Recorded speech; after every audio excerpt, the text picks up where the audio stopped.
మొన్న కడప, నిన్న విజయనగరం, ఇప్పుడు అనంతపురం, హైదరాబాద్ తెలుగు రాష్ట్రాల్లో వరుసగా బయటపడుతున్న ఉగ్ర లింకులు కలకలం సృష్టిస్తున్నాయి.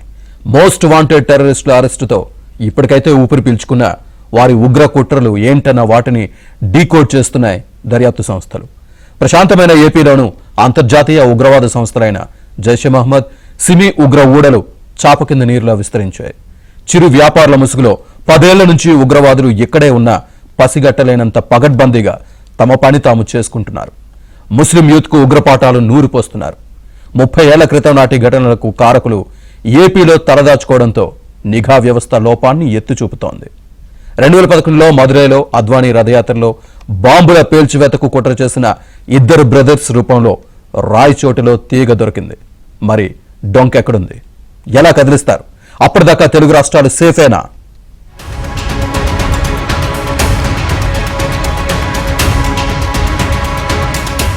శ్రీ సత్యసాయి జిల్లా ధర్మవరంలో ఇంటెలిజెన్స్ బ్యూరో అధికారుల తనిఖీల్లో సంచలన విషయాలు బయటపడ్డాయి.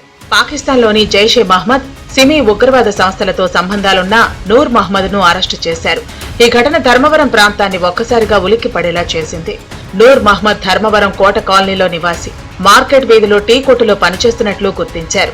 నూర్ మహమ్మద్ అనే ఈ డేంజర్ గాడు పాకిస్తాన్ కు ఫోన్లు చేస్తూ 29 ఉగ్రవాద సంస్థలతో, టెర్రరిస్టులతో చాటింగ్ చేస్తున్నాడు.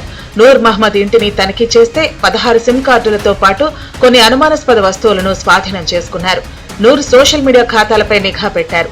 29 పాకిస్తాన్ ఉగ్రవాదుల గ్రూపుల్లో ఉన్నాడట. ఉమ్మడి కడప, అనంతపురం జిల్లాల్లోని ముస్లిం యువతను ఉగ్రవాద సంస్థ వైపు మళ్లించేందుకు నూర్ మహమ్మద్ ఉగ్ర పాఠాలు నూరిపోసినట్లు సమాచారం. ఉగ్రవాదులతో తరచూ నూర్ వాట్సాప్ కాల్ మాట్లాడినట్టు ఎన్ఐఏ అధికారులు ఓ అంచనాకి వచ్చారు. నూర్ మహమ్మద్ కు ఇంకా ఏ ఉగ్ర గ్రూపులతో సంబంధాలున్నాయనే దానిపైన లోతుగా ఆరా తీస్తున్నారు. ధర్మవరం టౌన్ లోనికోటకు చెందినటువంటి కొత్వాల్ నూర్ మహమ్మద్ అనేటువంటి వ్యక్తి, అతని యొక్క వ్యక్తిత్వము కొంచెం అనుమానాస్పద పరిస్థితుల్లో ఉందనేటువంటి సమాచారంతో ఈరోజు ఉదయం అతన్ని అదుపులో తీసుకుని విచారించడం జరిగింది. అతను కొన్ని ఈ పాకిస్తాన్ బేస్డ్ ఉగ్రవాద సంస్థల లాంటి వాట్సాప్ గ్రూపుల్లో మెంబర్గా ఉంటున్నాడు. అయితే ఆ ఏ వాట్సాప్ గ్రూప్స్ ఎవరు పెట్టినారో, అందులో అడ్మిన్ ఎవరు, ఏ ఆలోచనతో పెట్టినారు అనేటువంటిది మనము అతని పూర్తిగా విచారించిన తర్వాత అన్ని కోణాల్లో విచారించి పూర్తి సమాచారాన్ని సేకరించవలసి ఉంది. నూర్ మహమ్మద్ ఇంట్లో ఉండేటప్పుడు కూడా తేడాగానే వ్యవహరించేవాడు. నిరంతరం ఫోన్ కాల్స్ మాట్లాడుతూ చాటింగ్ చేసేవాడని నూర్ సోదరి చెబుతోంది. అయితే తన కొడుకు ఎవరితో మాట్లాడేది, చాట్ చేసేది తమకు తెలియదని చెబుతున్నారు నూర్ మహమ్మద్ తల్లి. నా కొడుకు చెడ్డలు లేడు. నా కొడుకు మంచోడు. మసీదు, హోటల్, ముందు అంత తప్ప ఎక్కడూ పోడు. మా కొడుకు పిల్లకి నుంచి కానీ ఎవరికైనా ఎంక్వైరీ చేసుకోండి. మళ్ళీ వచ్చి సొంత సోది చేసినారు. ఏది దొరకలేదు. పెద్దన ఏం కాదులేమ్మా, ఎంక్వైరీకి వచ్చినా మేము మళ్ళీ నీ పిల్లల్ని పంపిస్తానని చెప్పిపోయినారు సార్. ఏపీలో ఉగ్ర కదలికలపై గత కొంతకాలంగా నిఘా పెట్టాయి కేంద్ర నిఘా వర్గాలు. ఏపీ పోలీసులతో కలిసి సంయుక్తంగా ఆపరేషన్ చేస్తోంది. అందులో భాగంగానే Islamic movement of India, Simi ఉగ్రవాద సంస్థతో సంబంధాలు ఉన్న స్టూడెంట్స్ ను గుర్తించారు. ఈ ఏడాది ఏప్రిల్ 25న 10 మంది అనుమానితులను గుర్తించిన నిఘా వర్గాలు విజయవాడలో 4, బెజవాడ శివారు ప్రాంతాల్లో మరో 6 ఉన్నట్లు గుర్తించారు. వీరు ఉగ్రవాదాన్ని ఎలా నడిపేవారో తెలిస్తే షాక్ కి గురవుతాం.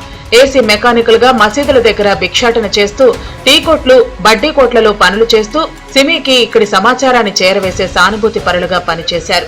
ఈ ఏడాది జూలై 2న అన్నమయ్య జిల్లా కేంద్రం రాయచోటులో 2 ఉగ్రవాదులు అరెస్టుతో ఏపీలో ఉగ్ర జాడలున్నాయని ఒక్కసారిగా ఉలిక్కిపడ్డారు ఆంధ్ర పోలీసులు. 30 ఏళ్ల నుంచి ఈ ప్రాంతంలోనే మకాం వేసి ఉన్నట్లు గుర్తించింది ఇంటెలిజెన్స్ బ్యూరో. రాయచోటిలోని కొత్తపల్లి ప్రాంతాల్లో ఇళ్లు అద్దెకు తీసుకున్న అబూబాకర్ సిద్దికి, మహమ్మద్ అలీ సోదరులు చీరల వ్యాపారంతో నటిస్తున్నారు. తెర వెనక భారీ బాంబు పేలుళ్లకు కుట్రలు చేశారు. తమిళనాడులో బాంబు పేలుళ్ల కేసులో మోస్ట్ వాంటెడ్ ఉగ్రవాదులు ఈ చీరలమ్ముకునే బ్రదర్స్. అబూబాకర్ సిద్దికి, మహమ్మద్ అలీలను అరెస్టు చేసిన తర్వాత వారిళ్లలో ఏపీ పోలీసులతో కలిసి సోదాలు చేశారు.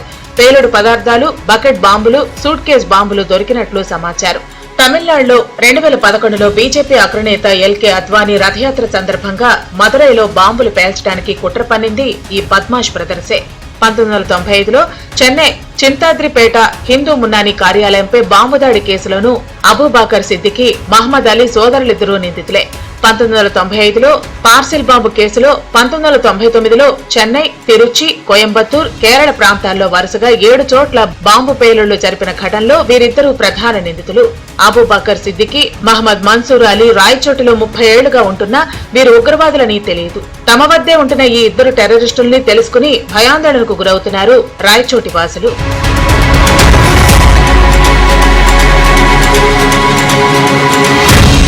ఆశ్రయం ఇచ్చినందుకు పోలీసులు కఠిన చర్యలు తీసుకున్నారు. అబూబాకర్ సిద్దికి, అతని భార్య షేక్ సైరాబానుతో పాటు షేక్ మన్సూర్ అలీ, అతని భార్య షమీంపై కఠినమైన చట్టాల కింద కేసులు పెట్టారు. యూఏపీఏ చట్టం, పేలుడు పదార్థాల చట్టం, ఆర్మ్ యాక్ట్ కింద వీరిపై అభియోగాలు మోపారు. షేక్ సైరాబాను, షేక్ షమీంలను అరెస్టు చేసి జైలుకు పంపారు. ఈ సామాగ్రితో అటువంటి 50 నుంచి 60 వరకు మనం తయారు చేయొచ్చు. రామేశ్వరం బాంబ్ బ్లాస్ట్ లో ఉపయోగించిన ఏదైతే ఐఈడి ఉంటుందో, ఐఈడి అలాంటి డివైసెస్ ఒక 50-60 తయారు చేసే సామాగ్రి ఉంది. అది కాకుండా భారీ స్థాయిలో ఒక 8 నుంచి 12 వరకు అయితే కనుక 30 మీటర్ కిల్ రేడియస్ ఉండే విస్ఫోట ఉండే బాంబ్స్ తయారు చేయడానికి ఈ సామాగ్రి సరిపోతుంది. పొటాషియం నైట్రైట్, నైట్రోగ్లిజరిన్, పొటాషియం క్లోరేటు, తర్వాత పీఈటీ ప్లాస్టిక్ ఎక్స్ప్లోజివ్ ఒక సూట్ కేసులో కూడా మనకు లభ్యమైంది. 20 కేజీలు ఉంది. ఉత్తరాంధ్రలో ఉగ్రమూకల తీగ వెలుగు చూడటంతో ఉలిక్కి పడింది విజయనగరం జిల్లా. ఈ ఏడాది మే 18న విజయనగరంలో ఉగ్ర కుట్రలు భగ్నం చేశారు ఏపీ పోలీసులు. ఇక్కడ పట్టుబడిన సిరాజ్, హైదరాబాద్ లో పట్టుబడిన సమీర్ కి ఉన్న ఉగ్ర లింకులపై ఎన్ఐఏతో పాటు ఏపీ, హైదరాబాద్ పోలీసులు విజయనగరంలో విస్తృతంగా దర్యాప్తు చేస్తున్నారు. సిరాజ్ కుటుంబంలో అందరికీ స్థానిక జిల్లా కోఆపరేటివ్ సెంట్రల్ బ్యాంకులోనే ఖాతాలు ఉన్నాయి. వివిధ బ్యాంకుల్లో లక్షల రూపాయలున్న సిరాజ్ ఖాతాలను పోలీసులు స్తంభింపచేశారు. ఆర్బీఐ నిబంధనల ప్రకారం సిరాజ్ తండ్రి ఖాతా లావాదేవీలను కూడా నిలుపుదల చేశారు. డీసీసీబీలో సిరాజ్ లాకర్ ని తండ్రి తెరవటానికి వెళ్లగా బ్యాంక్ అధికారులు అభ్యంతరం చెప్పారు. ఇక సిరాజ్ ఖాతాలో లక్షలాది రూపాయలు ఎవరు వేశారు, ఎందుకు వేశారనే విషయంలో విచారణ జరుగుతోంది. ఇక సిరాజ్ ఇప్పటి వరకు 3 సార్లు సౌదీ వెళ్లినట్టు పోలీసులు గుర్తించినా సిరాజ్ పాస్పోర్ట్ లో ఏ దేశం వెళ్లినట్టు స్టాంపింగ్ లేదు. మరి సిరాజ్ ఎలా సౌదీ వెళ్లాడనే అంశంపైన నజర్ పెట్టారు పోలీసులు.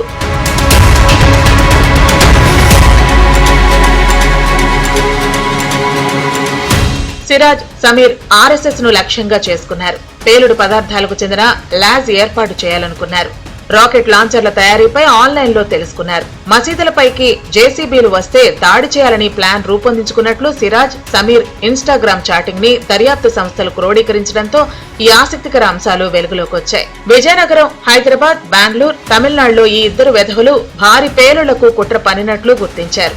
అహీం అనే సంస్థతో ఉగ్ర కార్యకలాపాల విస్తృతికి సిరాజ్, సమీర్ స్లీపర్ సెల్స్ ఏర్పాటు చేశారని దర్యాప్తు బృందాలు గుర్తించారు. ముస్లిం మహిళలను వివాహం చేసుకుని ఇతర మతస్థులను హతమార్చాలి అన్నది సిరాజ్ పథకంలో ఓ భాగమని నిర్ధారణ అయింది. అంతేకాదు, ఉగ్రవాదం వైపు యువతను మళ్లించేందుకు సిరాజ్ స్పెషల్ క్లాసులు కూడా తీసుకున్నాడట. హైదరాబాద్, విజయనగరం కేంద్రంగా సాగిన ఉగ్ర కార్యకలాపాల్లో ఎక్కడ పేలుళ్లు జరపాలో సిరాజ్ అండ్ గ్యాంగ్ పక్కాగా రెక్కి చేసినట్లు సమాచారం. ఏపీలో జైషే మహ్మద్, సిమి, అహీం వంటి సంస్థల ఉగ్రవాద కార్యకలాపాలు పెరిగాయి. కేంద్ర, రాష్ట్ర నిఘా సంస్థలు సమన్వయంగా పనిచేస్తూ ఇప్పటికైతే వారి కుట్రలను భగ్నం చేశారు. అయితే యువతను తక్కువ సమయంలో మత మౌలిక భావజాలం వైపు మళ్లించే కుట్రలు ఇంకా ఉన్న నేపథ్యంలో నిఘా వ్యవస్థ మరింత కట్టుదిట్టంగా ఉండాల్సిన అవసరమైతే ఉంది.